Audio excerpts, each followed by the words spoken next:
If you close your eyes and breathe in, you can almost smell it. That sharp, alkaline scent of wet concrete. The sound of heavy machinery groaning under the weight of a $40 million dream, and the sickeningly sweet aroma of a betrayal that took 3 generations to build and only one signature to lose. I'm standing here on the edge of what used to be a horizon of gold and green, watching Veronica Blackwood, the president of the Evergreen Heights HOA, snip a silk ribbon with oversized golden scissors while local news cameras flash like heat lightning, capturing her predatory smile as she talks about revitalization and the future of our community. Behind her, 15 luxury residential towers rise like monuments to her own ego, built squarely on the soil that still holds the sweat of my grandfather and the ashes of my wife's favorite garden. A 40-acre kingdom turned into a high-density cage.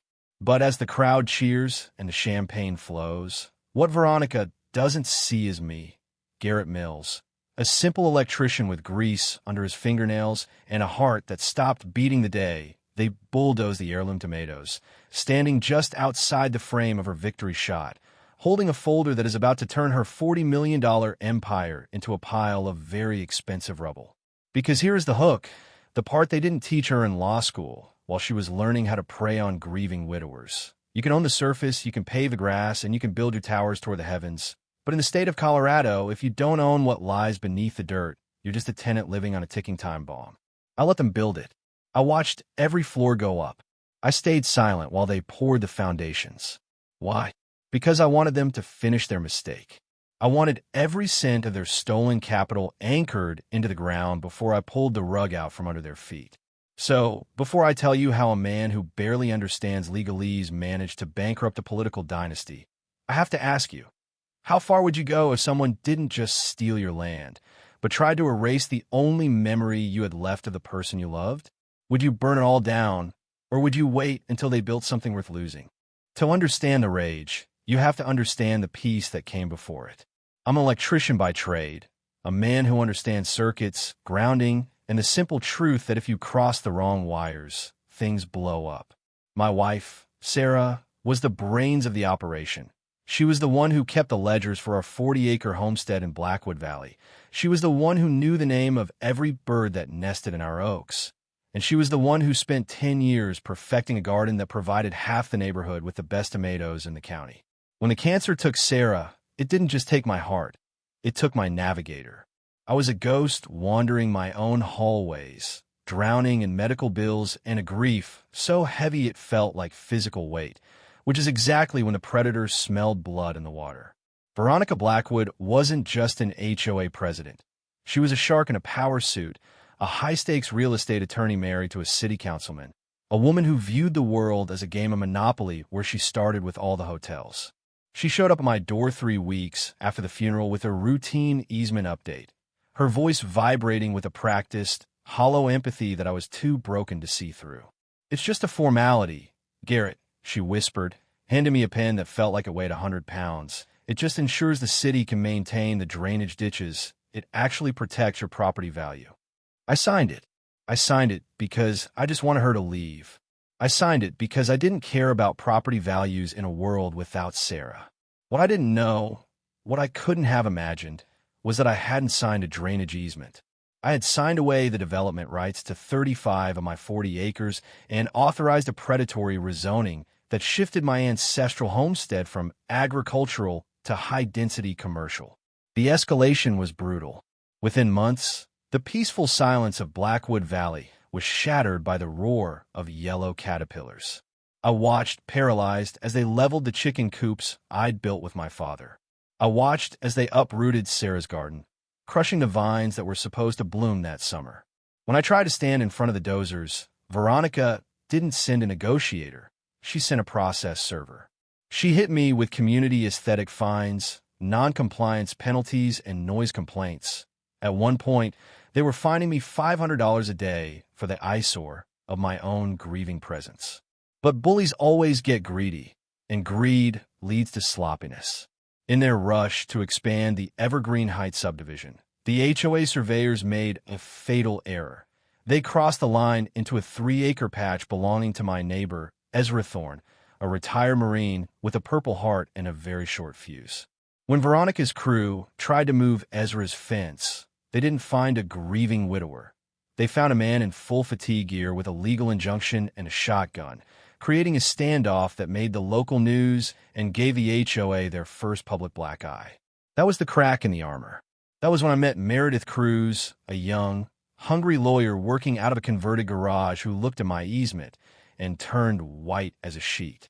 "Garrett," she said, her voice trembling with a mix of horror and excitement. "They aren't building a community center for the residents.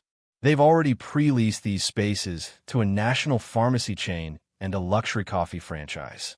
This is eminent domain fraud, and they're using your grief as the foundation." But then we found the real treasure. It wasn't a law book. It was in a rusted iron box buried under a floorboard in Sarah's sewing room. A collection of deeds dating back to 1887, 1923, and 1987. Meredith spent 3 days in the county records office before she called me at 2 a.m., screaming into the phone. "The surface rights were what you signed away, Garrett. But in the 1923 split, your great-grandfather severed the mineral rights. He kept them. Your father kept them. You own the rights to every ounce of rock, oil, and mineral under your 40 acres and the 20 acres of the existing subdivision. In the state of Colorado, mineral rights are the dominant estate. That means the person who owns the minerals has a legal right to reasonable use of the surface to get to them. And no HOA, no city council, and no Veronica Blackwood can build a permanent structure that obstructs the owner of those minerals from their property." The towers were halfway done. The concrete was set.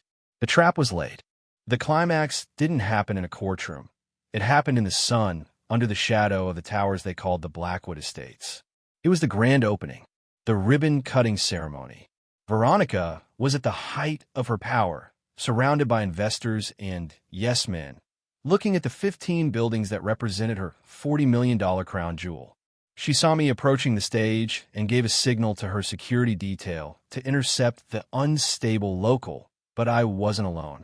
I was walking with Meredith Cruz, a court reporter and a federally certified surveyor. As Veronica reached for the microphone to give her closing remarks, I didn't shout. I didn't scream. I just handed a folder to the lead investor, a man who had put $20 million of his own capital into the project. "You might want to read page 4, I said calmly, my voice amplified by the very speakers they had set up for their celebration. "It's a formal notice of intent to drill. See, I've decided to exercise my dominant estate rights as the mineral rights holder. Since your buildings are currently obstructing my legal access to the subterranean assets across all 60 acres, my legal team has filed for an immediate permanent injunction to halt all occupancy and potentially, demolish anything in the way of the drill sites." The color didn't just leave Veronica's face. It felt like her entire soul evaporated. The investors scrambled. The reporters pivoted their cameras away from the ribbon and toward the panic-stricken board members. The super twist hit like a sledgehammer because the HOA had used eminent domain for private commercial gain. The pharmacy and the cafe, their entire legal shield shattered. They weren't just civilly liable. They were under criminal investigation for land use fraud. By sunset, the project was frozen. By the following month, Veronica Blackwood was being processed in a room much smaller than my old chicken coop. Her husband's political career was a smoldering ruin, and the Evergreen Heights HOA was being dissolved by a court-appointed receiver. I didn't want the towers to stay.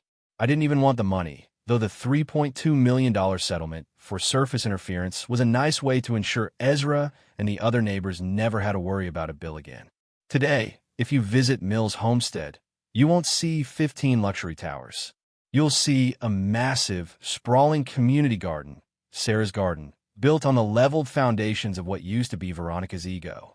The concrete was crushed and used to pave the walking paths for a new kind of community, one where the land belongs to the people who love it, not the people who want to exploit it.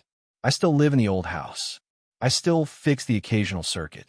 But every morning, I walk out to those tomatoes, and I realize that the most powerful thing you can do is be patient.